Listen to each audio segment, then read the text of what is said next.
বুধবারও তপ্ত রইল বিধানসভা। ফিরহাদ হাকিম বলতে উঠতেই বিজেপির তরফ থেকে ওয়াকআউট করা হয়। প্রতিবাদ করে এক্ষেত্রে তৃণমূল কংগ্রেস বিধায়কেরা। বিধানসভার গরিমা নষ্ট করবেন না বিজেপি বিধায়কদের উদ্দেশ্যে এই বার্তা স্পিকারের। বয়কট ইস্যুতে সরগরম বিধানসভার অধিবেশন প্রশ্ন করেও মন্ত্রী ফিরহাদ হাকিমের বক্তব্য শুনতে নারাজ বিজেপি বিধায়কেরা।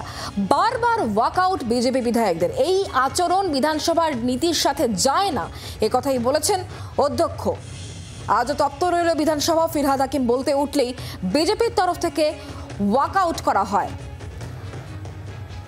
আর এই বিষয়ে বিজেপি বিধায়ক অগ্নিমিত্রা পল তার বক্তব্য শোনাবো এবং পাল্টা ফিরহাদ হাকিম তিনিই বা কি বলছেন শুনুন।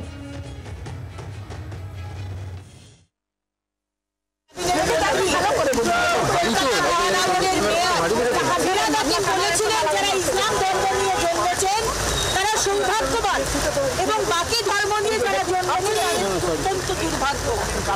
এবং আজকে আমরা ডিসাইড করেছিলাম যে আমরা ক্ষমা চাইছে, তার বিবৃতি দিতে হবে। আরো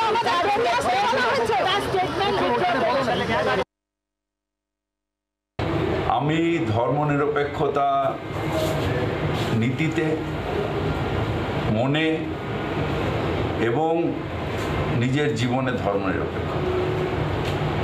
সুতরাং আমার ধর্মনিরপেক্ষতা নিয়ে প্রশ্ন করার অধিকার কারণ নেই।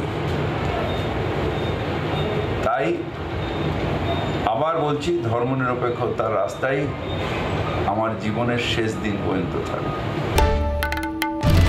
বাংলার আওয়াজ, বাঙালির আবেগ, জি 24 ঘন্টা।